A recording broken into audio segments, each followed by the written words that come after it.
The question whether Paul was married is one of perennial interest. Some say that he, like most self-respecting Jewish males of his day, were. They look to the Mishnah, which notes that Jewish males were meant to be married usually by the age of 20, and say what is true of Jews of a later generation would have been no less true of Paul. But when you look at Paul's letters, they leave little to no trace of him having been married. Now, there's this one place in 1 Corinthians 7 where Paul addresses widowers and widows. And some say that the word he uses for widowers, that he would have included himself among the same. What we do know is this.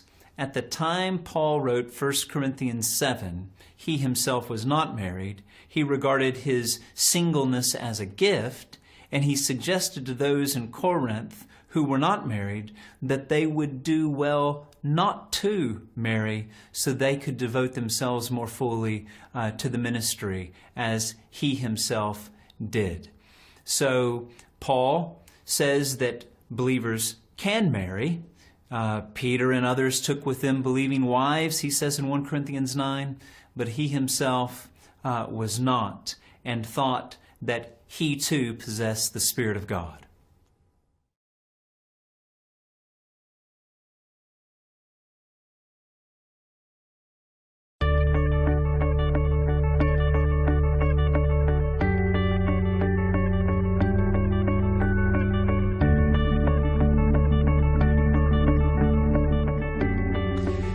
The question whether Paul was married is one of perennial interest. Some say that he, like most self-respecting Jewish males of his day, were. They look to the Mishnah, which notes that Jewish males were meant to be married usually by the age of 20, and say what is true of Jews of a later generation would have been no less true of Paul. But when you look at Paul's letters, they leave little to no trace of him having been married. Now, there's this one place in 1 Corinthians 7 where Paul addresses widowers and widows. And some say that the word he uses for widowers, that he would have included himself among the same. What we do know is this. At the time Paul wrote 1 Corinthians 7, he himself was not married. He regarded his singleness as a gift, and he suggested to those in Corinth who were not married that they would do well not to marry so they could devote themselves more fully to the ministry as he himself did. So Paul says that believers can marry. Peter and others took with them believing wives, he says in 1 Corinthians 9, but he himself was not, and thought that he too possessed the Spirit of God.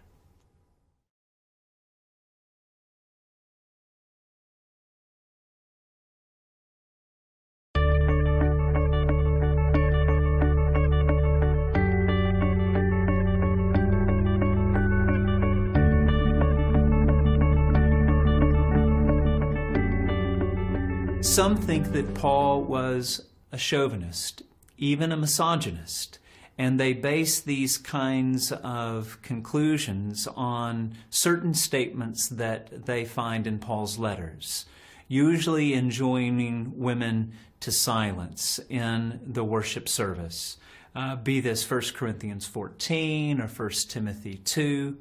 Some say calls to submission found in the household codes, in Colossians 3, in Ephesians 5, signal that Paul, quote, had it out for women.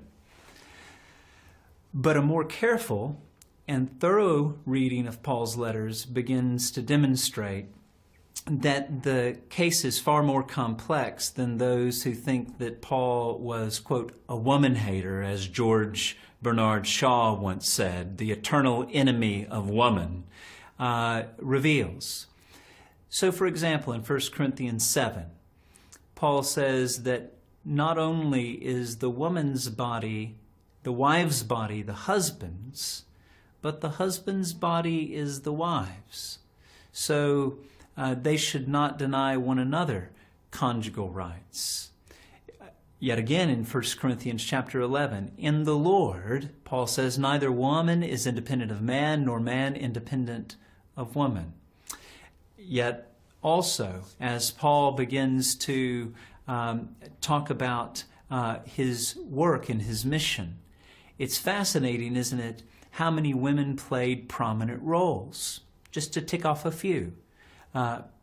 Priscilla or Prisca, married to Aquila, a co-worker.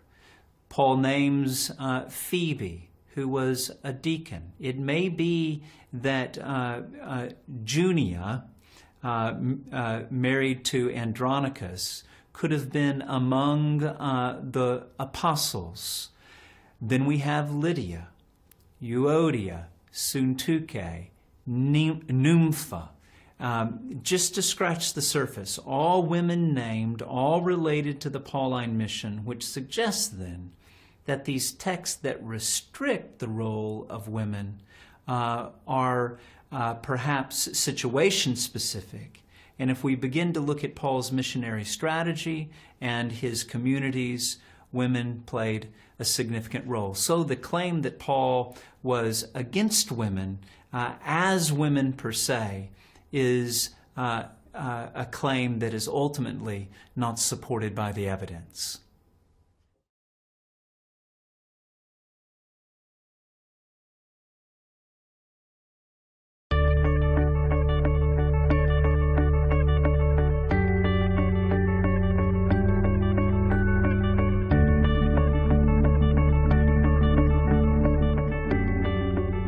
The question of what Paul looked like is a fascinating question because there's this place in 2 Corinthians chapter 10 where Paul's opponents say that his presence is unimpressive. If a person received 39 strokes from fellow Jews on 5 occasions and was beaten with rods 3 times and bore on his body, as he says in Galatians 6, the brand marks of Christ. This is a person who's not going to look especially good. When you throw in stoning here and there for good measure, night and day in a deep, going through the kinds of rigors that were Paul's as a result of his missionary travels. Here is a person whose body, as he says, had been pummeled. That being said, there is a 2nd century document known as the Acts of Paul and Thecla. In that document, you find this description. Paul was a man of small stature with a bald head and crooked legs, in a good state of body, with eyebrows meeting and nose somewhat hooked, full of friendliness, for now he appeared as a man, and now he had the face of an angel. It's that last bit, the face of an angel, that causes one to begin to wonder, is this a description of Paul's physical appearance, or is this a later depiction of Paul in some kind of idealized fashion? Now, when moderns or postmoderns begin to think of the ideal person according to looks, a hooked nose, a unibrow, bowed legs, short stature, doesn't call to mind the cover of GQ. But interestingly, a scholar called Abraham Malherbe has noted that this kind of depiction in the ancient world of a person is actually attractive. It's known as the study of physiognomy. So what you have here is an idealized view of Paul as a general, or Paul as a figure who is actually linked with aristocracy. So when the smoke clears and the dust settles, the Acts of Paul and Thecla tell us very little about how Paul looks, although he was made in this document to look ideal in that day. with the one possible exception. Ancients tended to describe their idealized figure with males with a lot of hair. And Paul here is depicted as being follically challenged, balding, or receding hairline. So as you look at the art of Paul, early icons all the way through, the one thing that is consistent is he had very little hair. One wonders if, in this way, Paul and I are a good bit alike.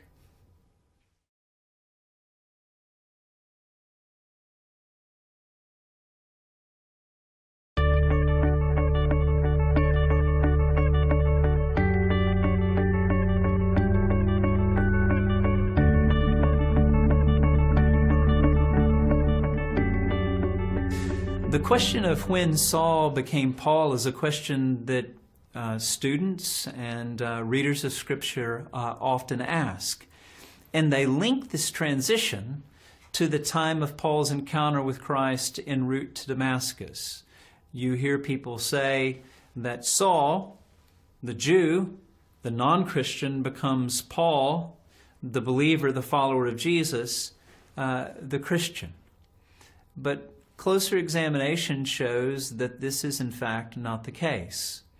There was not a time that we know that Saul was not Paul and Paul was not Saul, because Saul is not a pre-Christian name and Paul is not a Christian name, but Saul is a Jewish name, Aramaic name, and Paul is a Roman name, a Gentile name. It wasn't unusual for Jews in the ancient world who lived outside Judea to have dual names. Saul, Paul, Silas, Silvanus, one of Paul's co-workers. And so it is a misconception that Saul becomes Paul. Saul remains Paul's Hebrew identity, even as Paul is a way of referring to Saul in a Gentile context. Follow through with Acts. It's not until Acts 13, where Paul moves to largely Gentile territory, that narrative begins to refer to him consistently as Paul. So the idea that Saul becomes Paul on the Damascus road that day, although a common notion, is a mistaken one.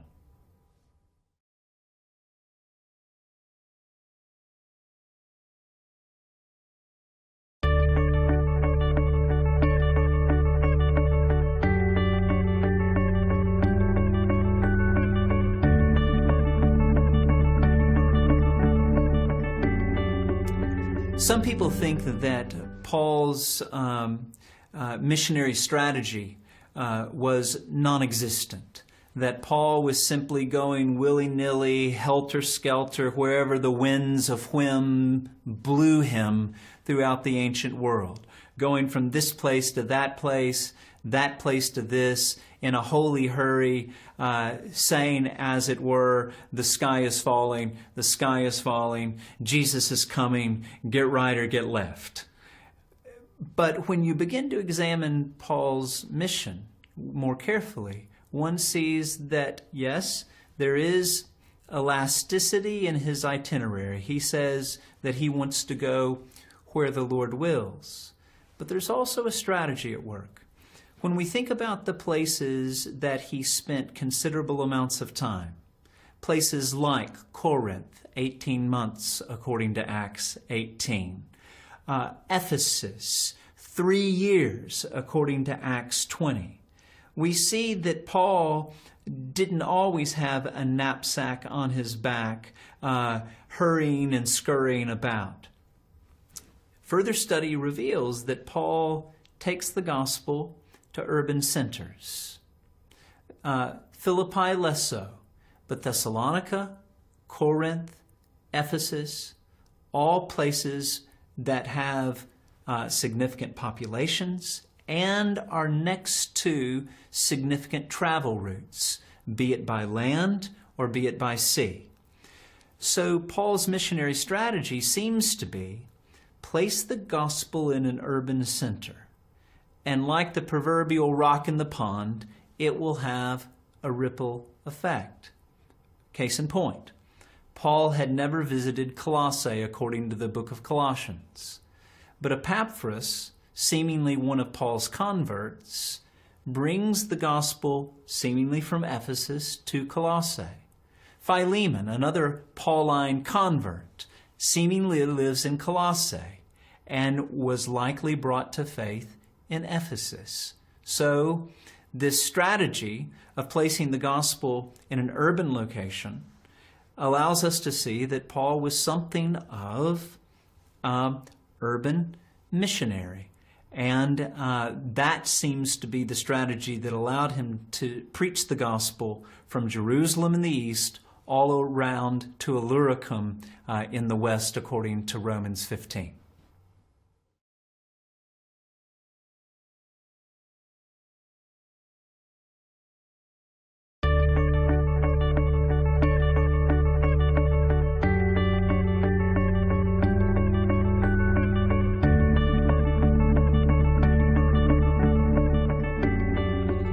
Some read Paul and they're taken aback because they feel as if though here is a prideful, overbearing person. They read such statements like, imitate me, and they read appeals in Paul's letters to his apostleship. And they think that this guy is on some kind of power trip, pushing his weight around, flexing his apostolic muscles, thinking then that Paul is someone that was difficult to get along with, someone that could forge no friendships because he's always throwing his weight around, playing the heavy. Once again, a closer reading reveals that Paul is not asking people to follow him in blind faith. He says, imitate me as I imitate Christ. To the extent that I follow Christ, follow me. To the extent that I don't, then don't. So Paul is in essence saying that imitate Paul, and in so doing imitate Christ. Imitatio Pauli, imitatio Christi. And regarding his apostolic claims, fascinatingly, Paul does not at every twist and turn say, I'm an apostle, do what I say, I'm an apostle. But the concentration of apostolic language with respect to Paul, Galatians, 1st and 2nd Corinthians, tends to be those places where he feels that the gospel is being called into question, or the gospel is being misrepresented. So his apostleship is linked to his proclamation of the gospel, and it is at this point that Paul is especially concerned that he has received this gospel from Christ, and he wants to be true to this gospel. That's where he invests his apostolic claims, not simply to get people to do that which he desires them to do. So to present Paul as a prideful power grabber is likely not a fair representation of what we find in his letters and in the evidence to hand.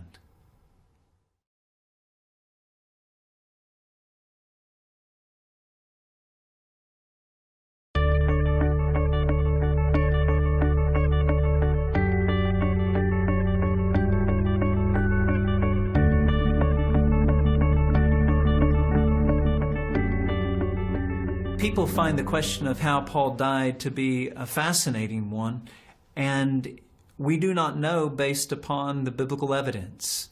Paul obviously writes no letters from the grave, and Acts ends with Paul imprisoned in Rome under house arrest for a 2-year period of captivity. So in order to ask the question how Paul died, we have to go to church history. And church history reveals that Paul was executed by decapitation. Paul was beheaded. As a Roman citizen, this was thought to be a kinder, gentler way to die than crucifixion, for example. So Peter, crucified according to church tradition, upside down. Paul, beheaded. So woven throughout the textbook, you will see swords, and some will say, is this some kind of militaristic statement? No, this is an allusion to Paul's martyrdom. In art, you'll frequently see Paul portrayed with the sword, even as you see Peter portrayed with the keys. As Peter holds the keys, so Paul is martyred by the sword. So the sword becomes a symbol of the apostle, and it's linked to his death.